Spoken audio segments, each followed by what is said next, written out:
Good morning, good morning.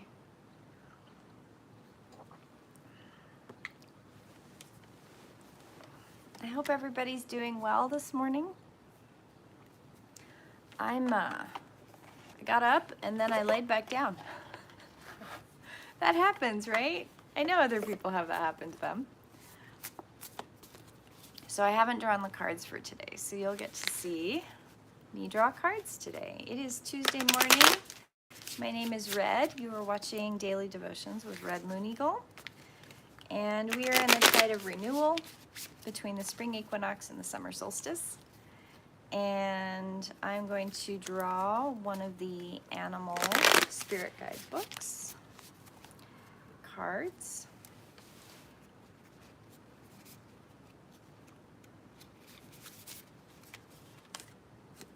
Peacock. So we're going to look at the peacock. And then these cards don't bend very well, so I don't shuffle them the same way. But I do feel my way through them. Oh, let's see here. Yeah, this one feels good. Number 19, Lou. Okay. So, peacock.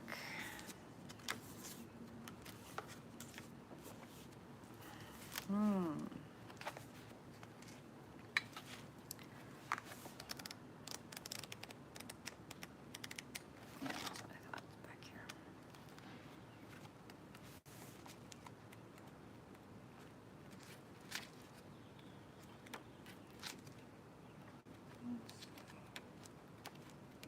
Peacock. Inner beauty, compassion, assimilation, assimilator of anything.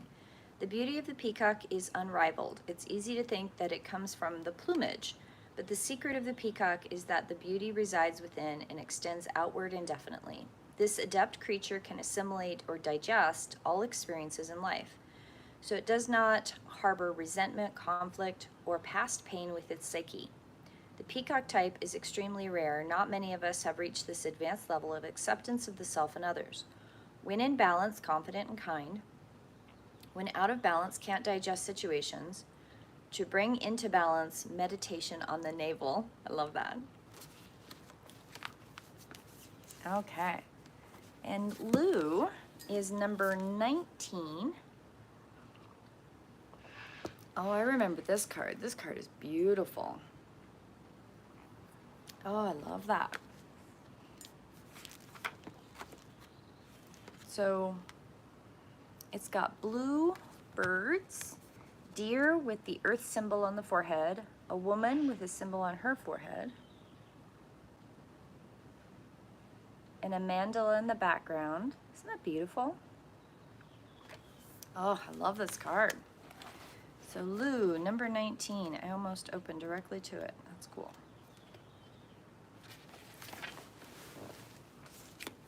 The soul journey of spirit of a, see if I can speak English. The soul journey is a spiritual long game. Though there will be spontaneous spurts of swift progress and rapid healing, recovering and rising through any difficulties, you are building a long-lasting legacy of sacred beauty. You are soul making. Value the process and value yourself enough to set boundaries within yourself and others. Such a precious undertaking requires patience for the process, tending, and time. Contentment in the quality of the journey helps sustain and inspire you for the considerable task of generating your most sacred legacy. The Sinitic languages, such as Mandarin and Cantonese, the character for deer is Lu, also means abundance. In Chinese culture, deer represents good fortune and prosperity, happiness, and long life. Teachings of the deer sacrificing itself to the hunter appear in many stories from Buddhist to Native American cultures. This sacred act honors the needs of all beings. Deer is a symbol of profound generosity of the spirit and also of Mother Earth, providing and supporting life, including human life. The oracle encourages you to contemplate your spiritual relationship to the earth, to give and receive openly and fearlessly. Deer woman is a prominent spirit in Native American traditions such as Lakota, Potawatomi, and Omaha. The deer woman may appear in animal or human form and occasionally as a combination of both. She is a complex creature, protective of women and supportive of conception. She can also be a seductress that will trap the undisciplined spirit of fatigued male hunters, rather like the sirens of the sea who beguiled men and led them to devastation. She can be a gentle protector, a fierce opponent, and a powerful figure who guides humans towards greater spiritual maturity and reverence for the feminine. Deer woman's mixture of kindness and fierceness is an expression of compassionate wisdom, also found in the semi-wrathful beings of Hinduism, Buddhism, and Tibetan shamanistic religion of Burn. Wisdom studies our awareness and insights into a situation and prevents emotional manipulation from taking root and clouding the truth. Dear Woman reminds us of the need to stay focused on a task at hand and to be mindful of potential or unintentional self-sabotage when we are fatigued. We need to learn how to stay the course, when to rest, when to return to the work, so we do not turn away from what we are called to do. There are times when gentleness is most effective and times when a fierce boundary is required to subvert negativity. When the response arises from a neutral and expansive compassion rather than as a reaction driven by personal wounding, then the response can serve the souls all involved.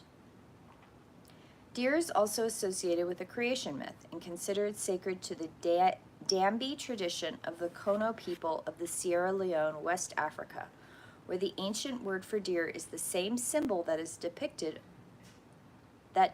the first human.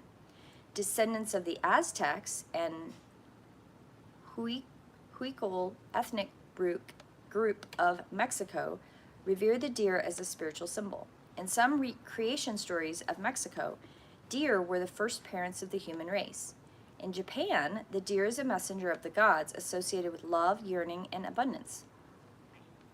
In Christian symbolism, deer can be compared to the soul.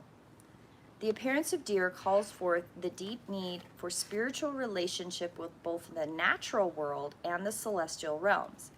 Deer reminds us that our human nature is divine, that earth is sacred, and the spirit is part of us. For humankind to awaken with wisdom, we need to honor and respect the spirituality of our body and our soulful humanness. The superficial, disparate aspects of human beings, mind, heart, spirit, and body, can be realized as connected and supportive of each other, neither dominating nor subverting the other, all legitimate and essential aspects of self-supporting our soul-making.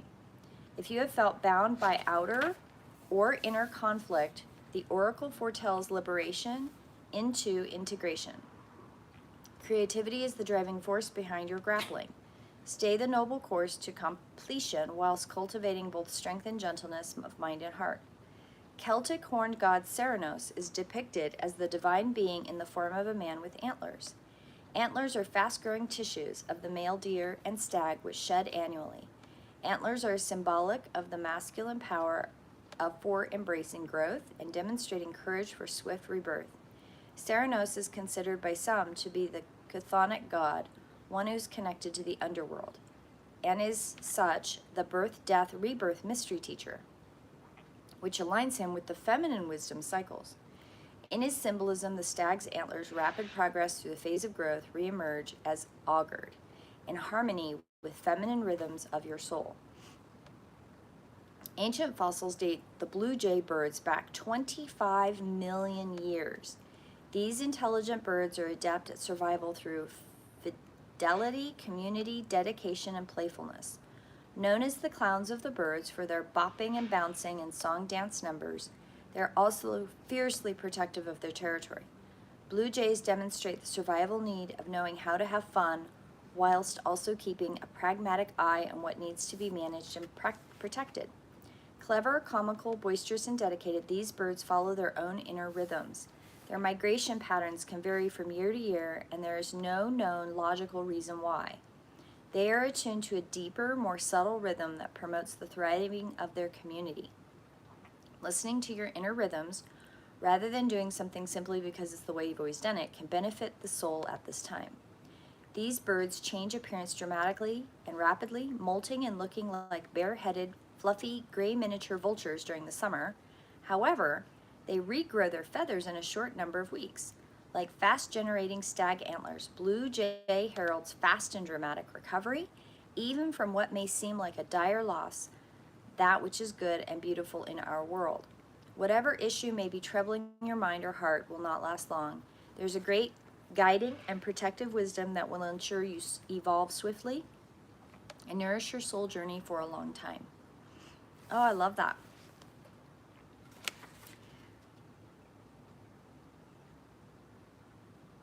So the peacock, I read a lot today. So, wow, I read for almost 11 minutes. That doesn't happen. Okay, so peacock is inner beauty, compassion, assimilator of anything. The secret of the peacock beauty rides within its extent and extends outwardly indefinitely.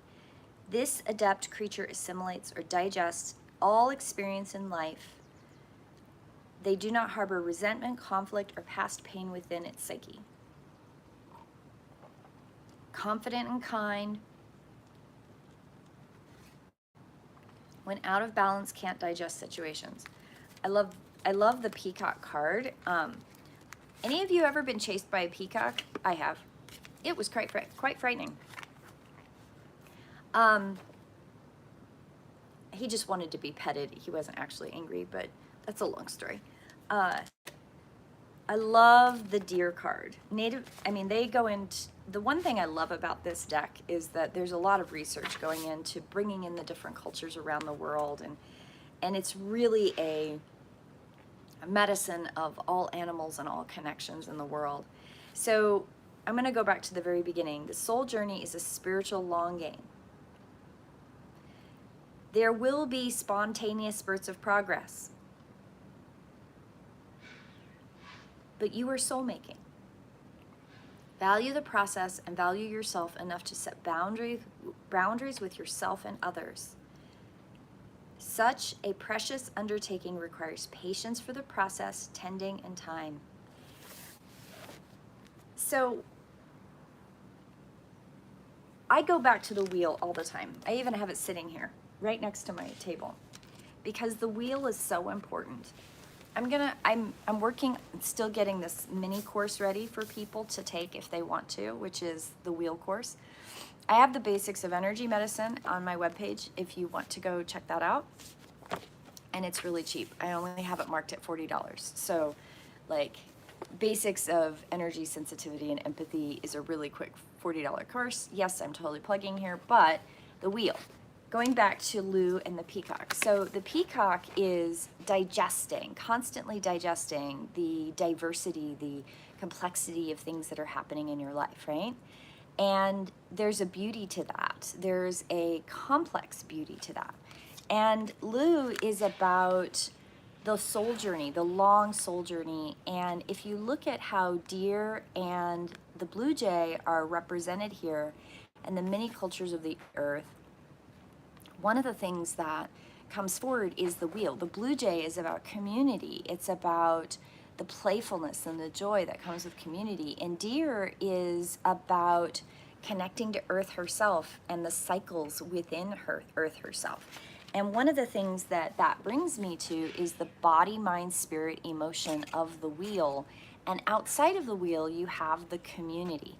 And community is so important for growth. And this is the thing that people don't understand about community. Community is not a top-down leadership thing.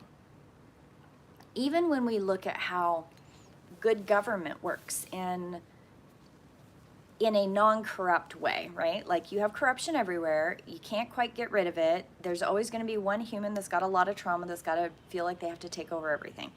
But when you're looking at the long journey of the soul and the connection and the ability to assimilate new information and come to a place of peace within you, one of the things that happens with community is you start realizing that And we talk about it all the time in psychology. We talk about it all the time as a concept that nobody's in charge, everybody's leading from their own place of power, right?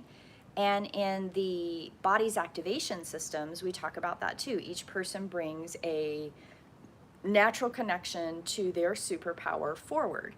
And one of the things that has really come forward in learning about what that means that I naturally stack, one of the things that I naturally stack with all the time is the connection, a connector energy, and a basically a not connector energy or an intellectual energy. And one of the things that comes into play when you're looking at balancing through community is allowing the flow of each one of those energies to come forward as it's needed. And sometimes you take on a system, and that system needs to change because something has happened in the community or something's happened with a group of people that you have to shift that energy a little bit. One of my friends in what I consider a community of people that I absolutely love, she's a connector, and every weekend she goes to the lake in the summer. And I'm like, oh, how beautiful would that be to be able to go to the lake every weekend in the summer? And then I think about it and I go, yeah, I would probably enjoy that for about half of a day. And then I would turn bright red. And then I would be miserable because I don't tan, I just fry. So it may not be very enjoyable for me in some ways, but I would love to be on the water every weekend and be with family and be with community in that way. And that's a priority that her family has made. So they have made that happen, and that's a beautiful thing. So, like, community means different things to different people in different stages of their life. And when you're talking about spiritual growth, because that's what we talk about a lot in the real world, right? Like, that's one of the reasons for daily devotions is, okay, we can talk about this metaphysically all day long, but what does this mean in the real world? Like, how do I apply this? So Peacock is very much about recognizing when you have this resistance. If you have a resistance to something, somebody says something that doesn't feel right or sound right, or the other thing that comes up a lot of times in our body, our very deeply traumatized bodies, is our body will say, this is not safe. I will never tell somebody to ignore that. But I will ask you, once you've removed yourself from the situation, because I've had to do this, was the not safety actually not safe? Or did I have a moment where the peacock card came forward and said, I'm out of balance and I don't know how to digest this? I've totally had that happen. I've had friends witness that. They're like, wow, you just like bucked out of there. And I'm like, yep, don't know why. And I have to figure this out. And sometimes I have to figure it out through understanding that it's my trauma that I bucked away from, not that something was actually dangerous, right? Like, sometimes it's because I'm trying to process layers of stuff. Now, the cool thing about Lou is that when we're asked to connect to Earth, there are people in the world that connecting to Earth means to do it solitarily or with one or two people and be out in the woods, away from square boxes and out in nature, right? 100%. But there's a huge amount of the population that can't do that very easily, or they don't know how, or they've never had access.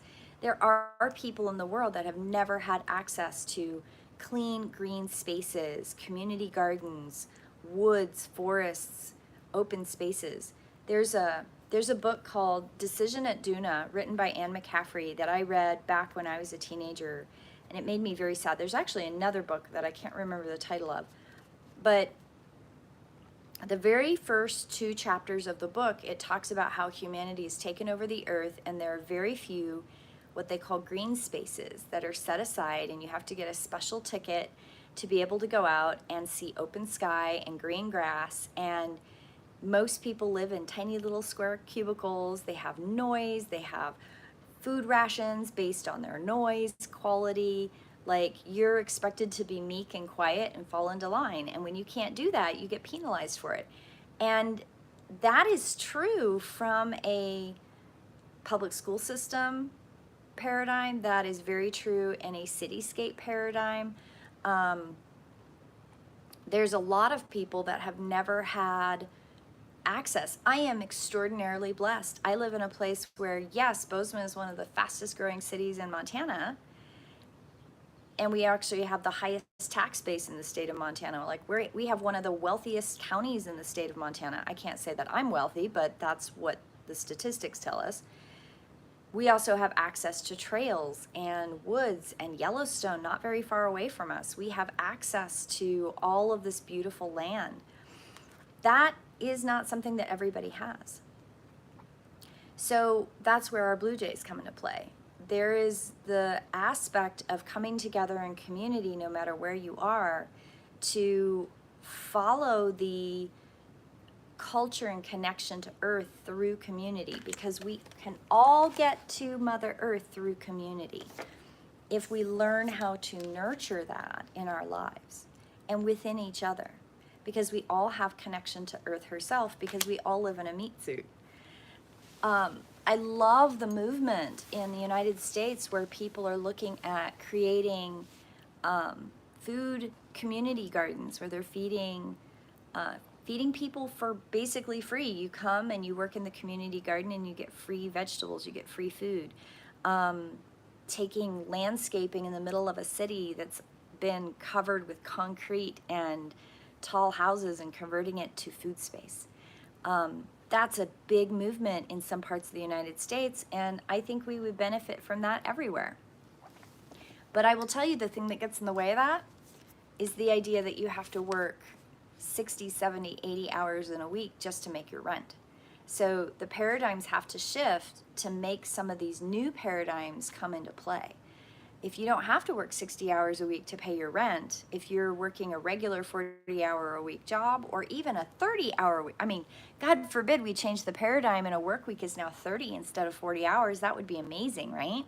30 hours a week, and maybe your extra day is doing community things where you get to take your family and work in a garden or pick up garbage along the side of the street, and you get to contribute to a community, and that be your sweat labor to free organic food or a free resource. I mean, these are paradigms that can work in a quote-unquote capitalistic society that nobody wants to get rid of. Okay, fine. But you can make this more equitable. You do not have to work every single family and every single person like a slave, because that's what's happening. So that's my soapbox for the day. And we also have the Peacock and Lou, which is the card 19 in the Medicine Heart Oracle. That's number 19, Lou, one of my favorite decks.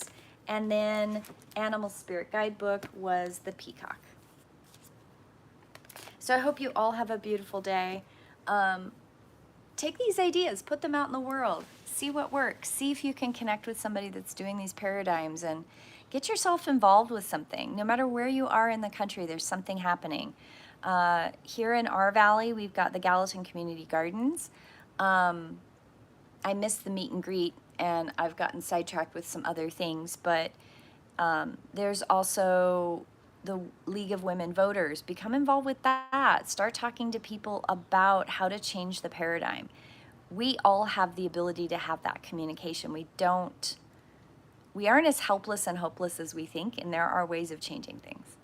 So I hope you all have a beautiful day, and I will see you in prayer. Blessed be.